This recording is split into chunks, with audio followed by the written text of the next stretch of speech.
अस्सलाम वालेकुम students.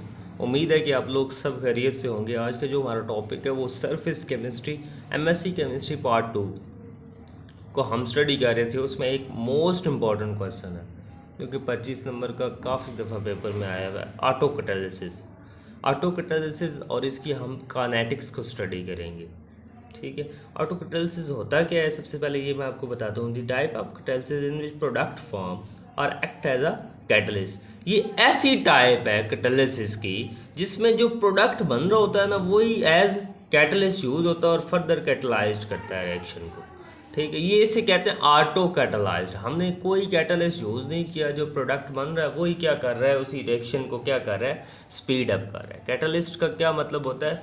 Catalyst क्या करता है, हमारे रिएक्शन को क्या करता है, स्पीड अप करता है। नीचे इसकी एग्जांपल लिखी है, chemical reaction between acidified potassium permanganate और ऑक्सैलिक एसिड के दरमियान जो रिएक्शन हो रहा है, हमारे पास जो ये चीज़ बन रही है ना,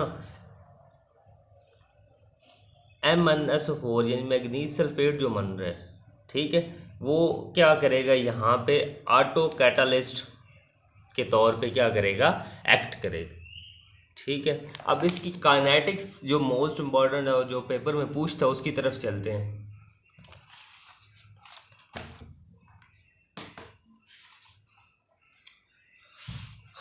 काइनेटिक्स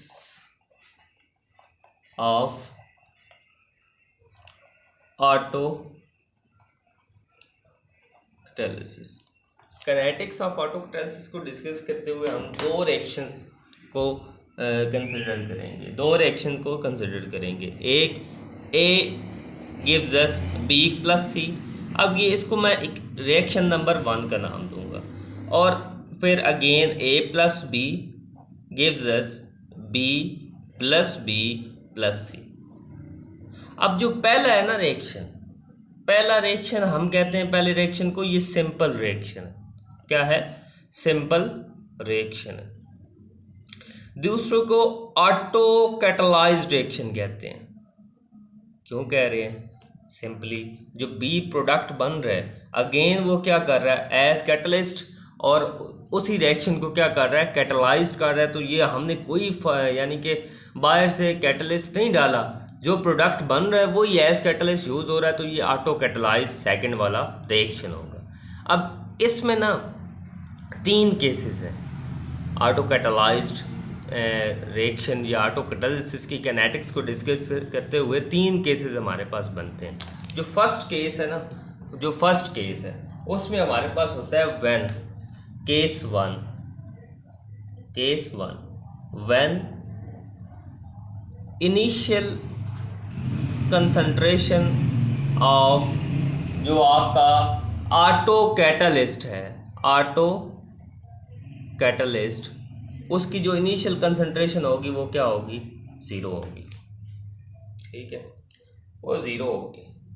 अगर 0 होगी तो हमारा सेकंड रिएक्शन जो होगा, रिएक्शन नंबर 2, वो ये वाला, वो क्या हो जाएगा, सेकंड ऑर्डर रिएक्शन होगा। क्या होगा? Second order. और इसके जो रेट लॉ एक्सप्रेशन होंगे वो कुछ इस तरह होंगे। मैं नीचे लिखता हूँ। ठीक है जी, dx by dt is proportional to, किस पे डिपेंड कर रहा है, ए और बी। ठीक है, dx,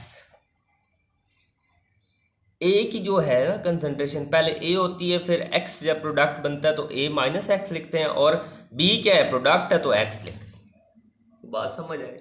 ठीक है, अब यहाँ पे हम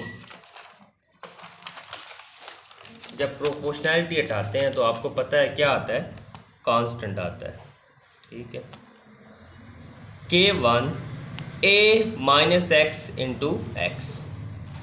ठीक है, ये हमारे पास एक टर्म आ गई। अब ये हमारे पास क्या है, इस इक्वेशन को हम कहते हैं डिफरेंशियल। इसको इक्वेशन को, अब इक्वेशन को कह रहे हैं differential form of rate law. अब जो आपका है यहाँ से हमें क्या शो हो रहा है कि जो रेट है, किसका rate, rate of auto catalytic reaction, वो किस पे डिपेंड कर रहा है, depend on number 1 concentration of, किस पे, और रिएक्टेंट्स पे। नंबर 2 किस पे डिपेंड कर रहा है, और ऑटो कैटालिस्ट पे एट टाइम टी। ठीक है, कंसंट्रेशन ऑफ रिएक्टेंट पे भी और कंसंट्रेशन ऑफ ऑटो कैटालिस्ट पे भी। अगर हम फॉर एग्जाम्पल कहते हैं कि x हमारे पास when x is equal to 0, तो हमारे पास क्या होगा, हमारे पास जो dx बाई dt है k1 है, a माइनस 0 इंटू 0, तो 0 जिसके साथ भी मल्टीप्लाई होता है तो हमारा रेट क्या हो जाएगा, 0 हो जाएगा। ठीक है, और x आपको पता है कि क्या है,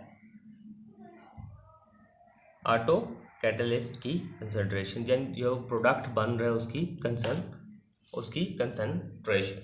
अब हमें पता है कि हमारा जो रेट है, रेट ऑफ रिएक्शन, वो इंक्रीज करता है किसके साथ, वो इंक्रीज करता है विद x। इनिशियली क्या करेगा, इंक्रीज करेगा x के साथ, और इनिशियली तो इंक्रीज करेगा लेकिन देन डिक्रीज करेगा।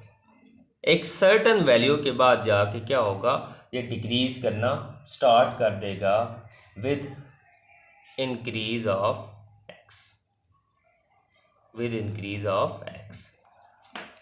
रेट ऑफ रिएक्शन शुरू में हमने देखा कि x को हम इंक्रीज कर रहे हैं तो रेट ऑफ रिएक्शन क्या हो रहा है, इंक्रीज हो रहा है। लेकिन एट सर्टन कंडीशन टाइम के बाद और एक सर्टन लेवल पे जाने के बाद हमने जब x को इंक्रीज किया तो रेट क्या हो गया, डिक्रीज हो गया।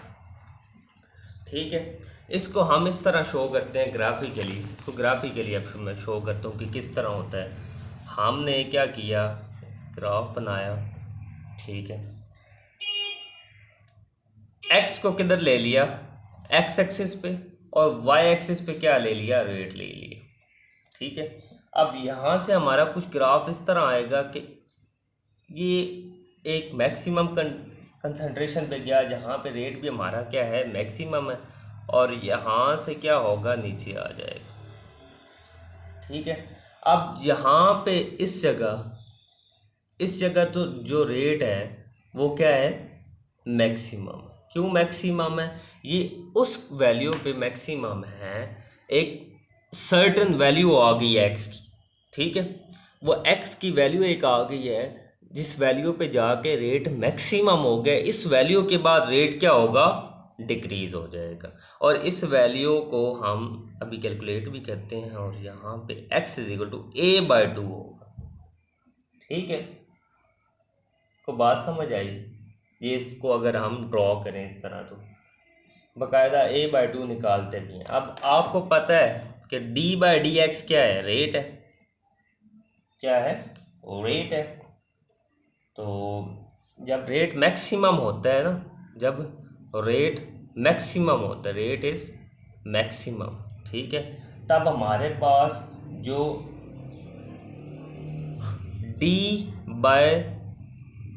रेट का जो चेंज होता है वो क्या हो जाता है, 0 हो जाता है, ये कांस्टेंट हो जाता है। जब कांस्टेंट का रेट क्या हो जाता है, जब रेट मैक्सिमम, फिर एक टाइम आता है रेट क्या होता है, कांस्टेंट होता है, फिर डिक्रीज होना स्टार्ट। जिस वैल्यू पे जाकर रेट क्या हुआ है, कांस्टेंट हुआ है ना, उसका अगर आप डेरिवेटिव लेंगे तो वो क्या आ गया, कांस्टेंट का डेरिवेटिव 0 हो जाएगा।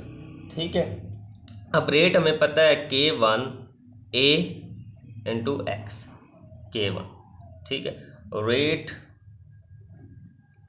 k1 a x minus x square into के।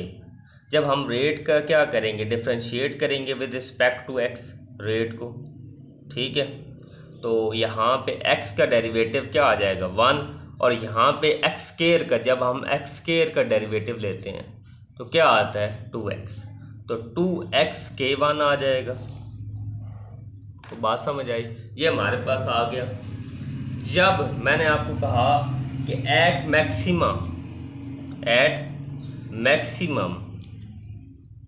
मैक्सिमा जब आप रेट को डिफ्रेंशिएट करते हैं वो किसके इक्वल आता है, ज़ीरो के।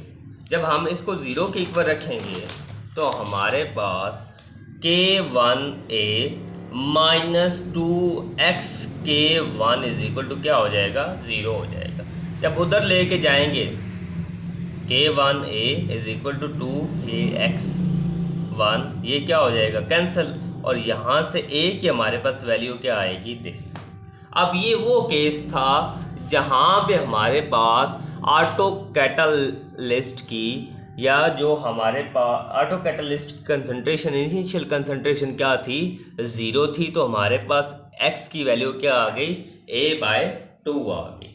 नेक्स्ट जो केसेस हैं वो नेक्स्ट केसेस ये हैं कि एक में जो initial concentration of auto catalyst है वो नॉट ज़ीरो है, ज़ीरो नहीं है, ठीक है। और अगले में, इससे अगला जो केस है वहाँ पे हम सिंपल रिएक्शन और ऑटो कैटलाइज्ड रिएक्शन को एज पैरेलल लेके चलेंगे, तो वहाँ से भी हमारे पास एक इक्वेशन ऑफ स्ट्रेट लाइन और ग्राफिकली उसको एक्सप्लेन करूँगा। और ये पहला पार्ट है, इंशाल्लाह दूसरा पार्ट और तीसरा पार्ट, ये इसके 3 पार्ट्स बनाऊँगा, ज़्यादा लंबी वीडियो हो जाएगी क्योंकि मैथमेटिकल एक्सप्रेशन है और मुश्किल है। साथ साथ आप प्रैक्टिस करेंगे, देखेंगे एक एक स्टेप को, तब जाके समझ आएगा, नहीं तो बड़ा मुश्किल है। ये आसान है अगर आप प्रैक्टिस करेंगे, अगर आप सिर्फ देखते रहेंगे तो फिर काम मुश्किल है। Thank you.